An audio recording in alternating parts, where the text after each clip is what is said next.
तो भाई लोग, पिछले हफ्ते चेस की दुनिया में एक बहुत बड़ा धमाका हो गया। 18 साल के एक इंडियन लड़के ने मैग्नस कार्लसन को नॉर्वे में एक चेस कंपटीशन में हरा दिया। ये वही मैग्नस कार्लसन है जो दुनिया का वर्ल्ड नंबर 1 चेस चैंपियन है और उसका रिएक्शन देखने लायक था। बहुत एपिक रिएक्शन था उसका।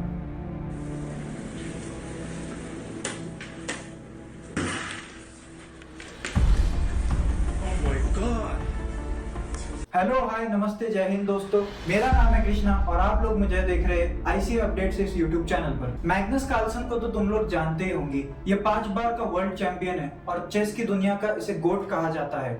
जब गेम शुरू हुआ तो मैग्नस ने अपने पूरे कंट्रोल में गेम को चलाया। आखिर तक ऐसा लग रहा था कि मैग्नस जीत रहा है, लेकिन क्या हो गया, आखिर में उसने एक ब्लंडर कर दिया। उस ब्लंडर को गुकेश ने बहुत ही कामली कैपिटलाइज किया और अपनी लूज को विन में कन्वर्ट कर दिया।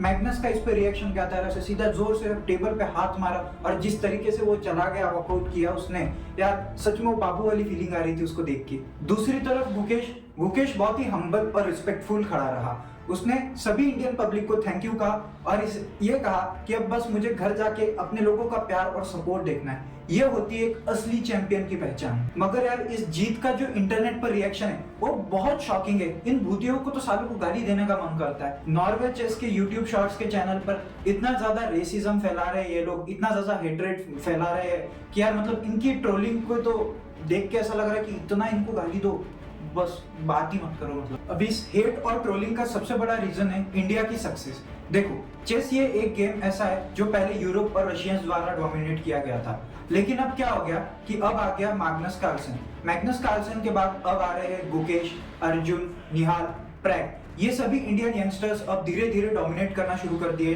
चेस के गेम को, जिसकी वजह से क्या हो गया, इंडिया का डोमिनेंस अब बढ़ रहा है और ये डोमिनेंस कहीं ना कहीं इनको तो चुभेगा ही। गुकेश की इस जीत के साथ ये भी तो पक्का हो गया कि अब आने वाला जो डिकेड है ये इंडियन डोमिनेटेड डिकेड रहने वाला है। एक रियल रीजन ऐसा भी कह सकते हैं कि वेस्ट में इंडियंस को लेकर इतना ज्यादा हेट क्यों होता है। हमारे ये जो हेट है ये सिर्फ स्कैम्स या फिर स्टीरियोटाइप्स की वजह से नहीं है। अगर ऐसा होता तो कंबोडिया और अफ्रीका में भी तो ये सब होते हैं स्कैम्स, तो वहां इतना हेट क्यों नहीं मिलता है। सबसे बड़ा जो रीजन था वो ये है कि इंडियंस का डोमिनेंस सिर्फ चेस में नहीं, बाकी चीजों में भी। जिस तरीके से अगर आप यूरोप में देख लो तो कई कंपनी ऑफिशियल्स के हायर पोजीशंस पर जो रहते हैं वो इंडियंस है।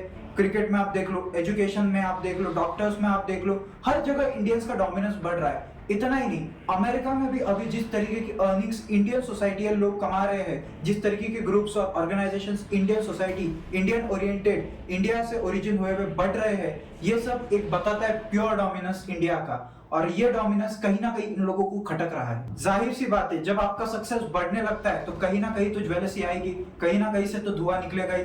आपको पता है ये धुआं कहाँ से निकल रहा होगा। जल रहा है? क्या जल रहा है? तेरा जल रहा है? नहीं, मुझे तो बदबू आ रही है। हे मजनू, उड़ जरा पलट। ये देख, पीछे से धुआं निकल रहा है।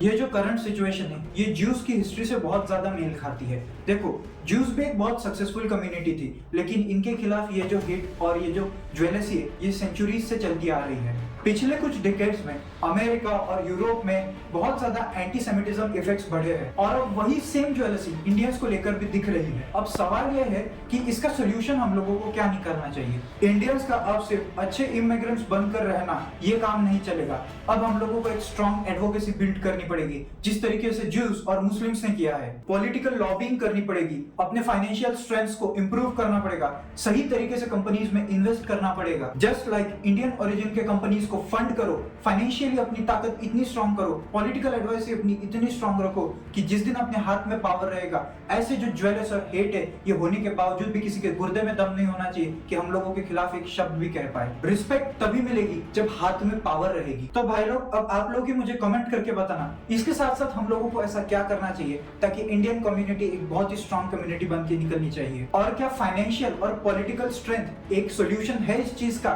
कमेंट करके आप मुझे जरूर बताना। वीडियो अच्छी लगे हो तो मुझे लाइक करना, चैनल को सब्सक्राइब करना, अपने 4 दोस्तों को भी शेयर करना इस वीडियो को।